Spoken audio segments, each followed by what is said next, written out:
Someone in the crowd said to Jesus, "Teacher, tell my brother to share the inheritance with me." Jesus replied to him, "Friend, who appointed me as your judge and arbitrator?" Then he said to the crowd, "Take care to guard against all greed. For though one may be rich, one's life does not consist of possessions." Then he told them a parable. There was a rich man whose land produced a bountiful harvest. Then he said to himself, "What shall I do? For I do not have space to store my harvest." And he said to himself, "This is what I shall do. I shall tear down my barn and build larger ones.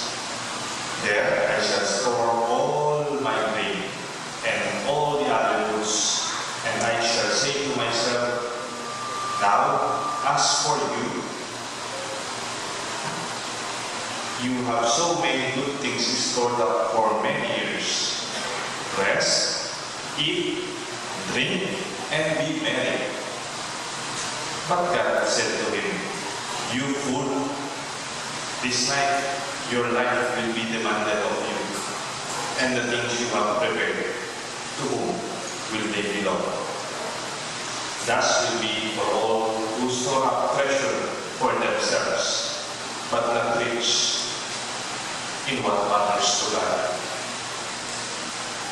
The good news of our salvation. In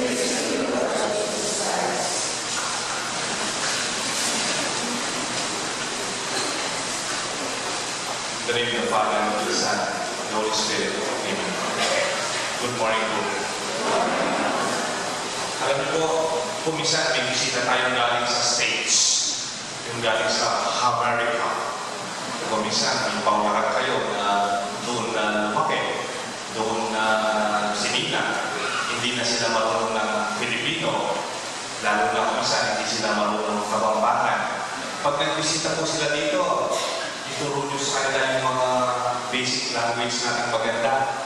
Let us be proud that there is more fun in the Philippines. Kaya dito sa inyo, kaya hindi tayo aircon, there is more fun in sa inyo na tayo mamaya. But you know, indeed, we could be proud of our language. Other than ituro nyo sa mga kamag-anak yung galing sa States, o baka may bisita kayo ng European partner, just do not say, "I will teach you good morning, good evening, maya baby, maya kayaba, salamat." More than that, teach them something deeper. Kuminsan kasi, we are not proud of our language. You know, Kapampangan is not a dialect, it's already a language. And because there are more than 1.5 million speaking Kapampangan, it's already a language. Share it. Huwag sana magalit parang may nagsisimbat taga Santa Rita dito. Minsan nakikikain ako sa Santa Rita, may umuwing galing sa States na taga Santa Rita. Matanda po, mga 70s na. Habang kumakain po kami, kasama ng ibang taga Santa Rita, parang pinagmamalaki niya na hindi na siya marunong ng Kapampangan. Hindi na siya marunong ng Filipino. Siyempre, kumakain tayo, bigla kami makasat na niya po pardon? It tastes good, isn't it? Oh, yes. And then, I could not eat well because I have to speak English to the American or feeling American. So, and then, my neighbor, the person beside me, ginanon ako, matanda na yung katabi ko, matanda na yan, more than 70. Ako, kaklase yan, high school. Nung college, nagtatrabaho na siya dito, bago pumunta sa Amerika, matanda rin bago pumunta sa Amerika, pwede niya yung sa Kapampangan. Hindi talaga. Yes. When I stood up to get extra food, and then I sat down, natamaan ko yung paa niya sa upuan. Ito po yung sa tulo ng paa, masakit po yan. Natamaan ko sa upuan. Yung talagang may lakiro siya po yung dulo ng kanyang pinakamalit na part of the toe. Sabi niya, and then nabigla siya, aray,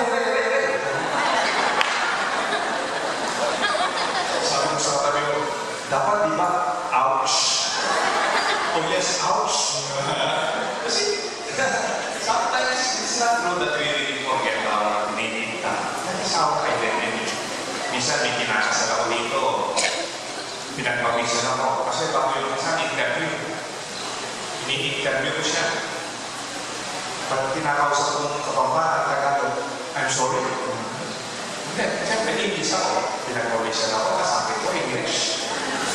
And then I asked her at the last part, how many years have you been in America? 4 years. 4 years na ba? Why can't we be happy for our own language? It's very meaningful. You can teach them. Teach your relative, you are Americans, English is speaking, or every friend from Singapore or other countries, tell them our language. For instance, do you know the meaning of life in Pampanga? It is bien. Bien, the same word for giving and living. Bien. Isn't that wonderful? It's philosophical. You know what is courageous? What is strength? Strength in Kapampangan. People who are courageous and tough. It's called malakas alun. Malakas alun. Masikat alun. Parang malakas ang kalooban. Yung lakas hindi po sa muscle. Wala po sa tato. Wala sa bigote. Nasa kalooban. Kahit na babae, kung malakas ang loob, that defines malakas ang loob. Courageous. Isn't that wonderful? Even when we talk about life as giving, when we look up death, ano po yung tawag sa patay? Hindi ng meke. Ang tawag natin sa kapapatan, deeply. Ituro niyo sa mga meyano, ye. Meyano means if life was elevated in its value, parang pumunta sa consignation, tumaas yung value. Meyano, ye. Even when we look at life, like death, it's not negative. Life continues. It only goes up to higher value. Meyano, ye. That death for us is not a ending. It is a life that is in a higher level and it's in value. Very beautiful. And you can give more. You all sa English is 20% discount. It is number 8.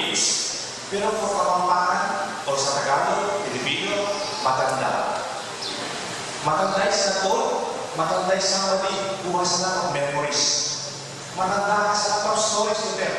There is so much wisdom in their experience. They can teach you far more than the school can give you. Matanda is to be a tanda, to be a sign and a direction towards time. It's never about age.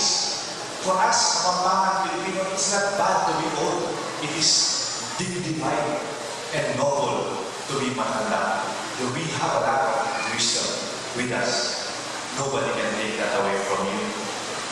Minsan po sa Florida Atlanta, nagkaroon ng medical mission.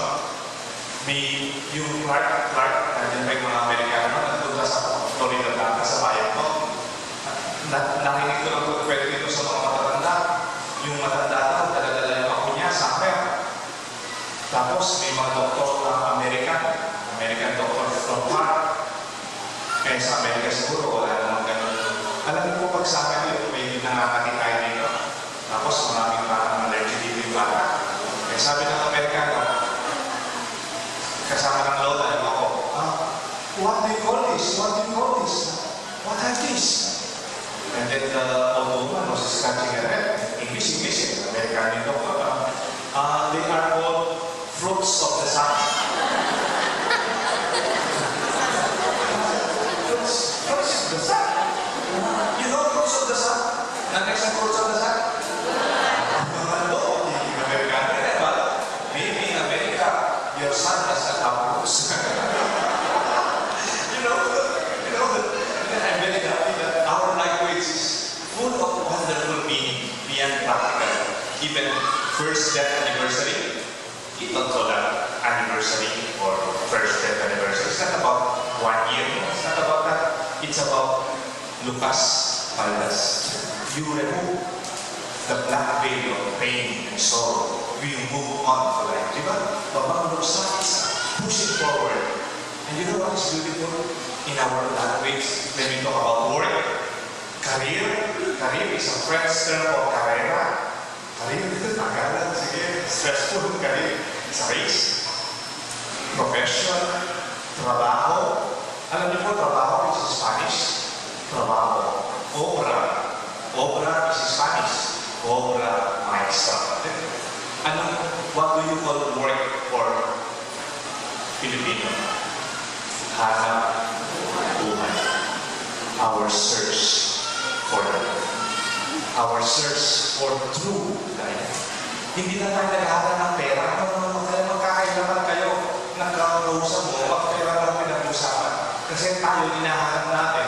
Salamat sa pera, pero our life is also our kinakabuhayan yun.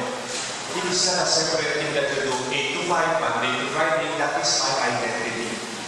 And today, our gospel, after the long introduction, my dear friends, is an appreciation of whatever you have worked for. Let it be your life.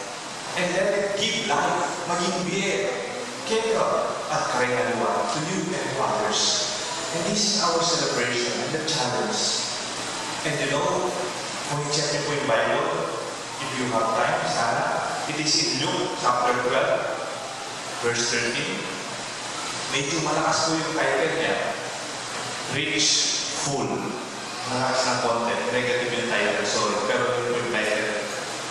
Sa Tagalog, mas malakas po, mayaman na kaman. Yung isang popular version, mayaman na tama. And lakas naman ito because that is what Jesus said to the rich man who owns so much. He was always talking to himself, what shall I do? He's always conversing, kahusapan niya, sarili niya. Hindi mo niya tinanong asawa niya, mga anak niya, empleyado niya, ibang tao. Ano kaya gagawin ko? This is what will I do? And then this is what I will do to myself. It is all about him. And then he said, you fool. Sama. There's more to life more than that thing that you celebrate for. Hanap buhay. May you find life in whatever you have. Meron ko akong nabasa sa internet, Yahoo News. Hindi ko masyadong religious ang source ko. Yahoo News. Article lang po sa Yahoo. I-check niyo po ang title, 5 reasons you earn more money and yet you are still miserable. Nagbigay siya ng 5 reason na pwede kang kumita pa mas marami, pero mas malungkot ka pa rin. Isa, sabi niya, when you buy more things rather than experience. Buy more things and yet less experience. What do we mean? Yung bumibili ka ng gamit, tapos magugulog ka. Ngayon, may bago kong gamit. Dito na lang ako sa tulog ng bago ako na lang. And yet, ikumpara mo dun sa pera, konti lang, pero you are with friends. Yeah, you share wonderful cup of coffee. Kahit na 3-in-1 lang. 3-in-1, yung meron yung pakete, dapat may tuntasan. It is the conversation, the quality of the coffee that makes you a richer person in terms of life. Kasi you can share life. And then, you can have a bigger house but less family life. Di ba? Pwede? Bigger house and yet less family life. What do I mean? Minsan po kasi, may nagsabi sa akin, mabuti pa nung maliit ang bahay namin. Isa lang yung TV namin. Isa lang ang remote control. Nagkakamay pa po kami. Pero ngayon, kanya-kanya namin TV. Hindi naman nagsasama. Noon po isa lang yung sasakyan. Obligado ang tatay ko na ihatid kami sa school at yung nanay ko sa tindahan. At obligado rin po siya susunduin kami at sabay-sabay kami buuwi. I miss those times, kami ngayon, kanya-kanya ng sasakyan. Have these things. I want you to have these things. But I hope you don't miss what we call family life. Together and share. You can go to that. And then you can have all of these expensive materials but less memories. When I say memory, beautiful memories. Di ba may expression, wonderful memories are the food of the soul? Ang nakakabusog sa kaluluwa ng tao ay ang mga karanasan na nakakakuha sa buhay. Invest in these things. And then lastly, number 5, when you invest more to yourself, more than to others. I don't mind. Enjoy what money can buy. But I hope you also enjoy my making other people happy. Pabalik-balik ko sinasabi ko, may you find happiness in making other people happy. And this is our celebration. Meron pa nga akong CRS, alam niyo yung CRS, Corporate Social Responsibility. This is when corporations become good citizens of the society. That as a corporation, it stands on its own, ng malalaking business. They help protect community properties, common good. They contribute sa tree planting. They contribute to charities like feeding the hungry in an organized way. Meron pong isang grupo ng corporation sa Amerika, sa Manila, they share 1% of their net income, 1% of their net income to common good. And that is wonderful. It is beyond the person. And I pray that CRS, minsan nabasa ko sa materials ng corporate social responsibility, it's doing good to look good. Medyo nabigla ako. Parang doing good pagpapogi, or it's a window dressing, or sugar coating. No, you do good because it is good. You do good, period. You do good because you feel good when you do good, and others also will be feeling the same way. What do I mean by all of this? The gospel today invites us. Go! Hindi naman kasalanan na maging swerte ka mo kanina. Hindi naman kasalanan na maging masipag. Wala namang masama pag things go for us. But hopefully, we become wise. Wiser. Wiser at matandaan at knowing that this material things is something that will be passing. Something more important than we realize. As we look at our life, as something na may tunay being hanap buhay.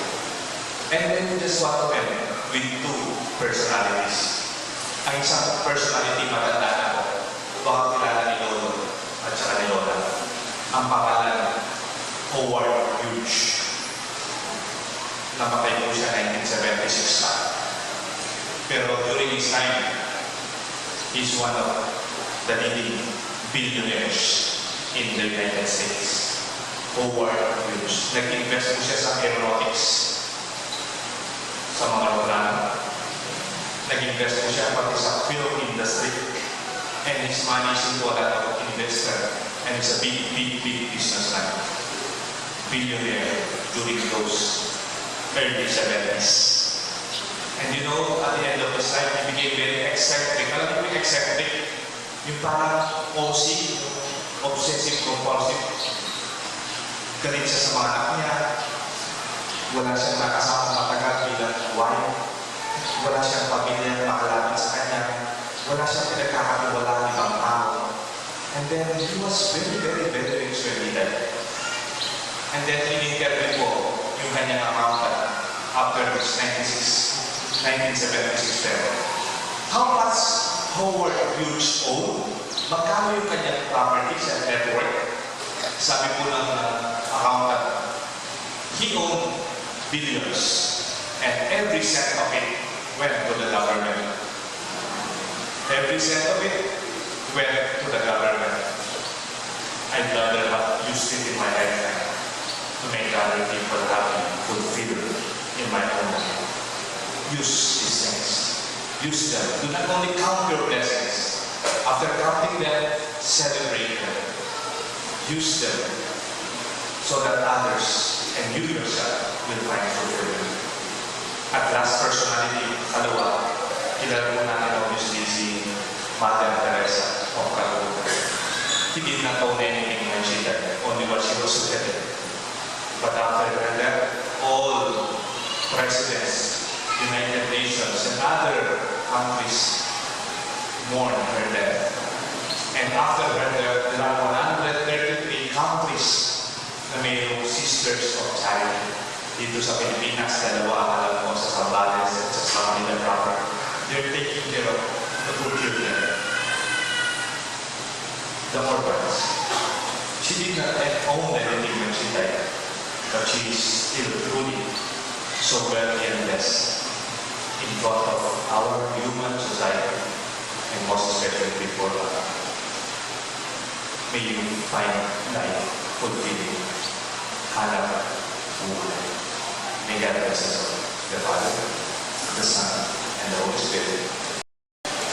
On August 6, Tuesday, after the 6:30 p.m. Mass, there will be a special meeting of all Council of Elders of St. Jude and presidents of mandated organization in our preparation for our coming fiesta, October 28. At the same time, we're also planning to plan that hopefully we could do simple planning for our pastoral activities so that we could serve better our people who come, at the same time those who do not yet come, and be able to share more meaningfully our spiritual and worship and Christian Catholic services. Nag-iusap po kami sa mga homeowners, officers ng St. Jude at pasalamat naman ako ni Gladys said yes. Napansin niyo po pag pumapasok kayo sa St. Jude at lumalabas, isang gate na po yung nakabukas itong dito sa main St. Jude Road. Pag may misa po pag Sunday, they agreed to open the other gate dito sa the other gate. So you can have two options to go and to come in and go out from that side. And if you go sa other side, binubuksan po for our masses pag Sunday. Pag Sunday lang po kasi so that we could be more facilitated sa pagdating dito para kung may lakad kayo, mabilis kayo makauwi and so on. And actually, if you have suggestions, yan po, nagagawa namin kasi may nagsasuggest and it becomes better and very close and we improve our experience and our services. Thank you. So, it's not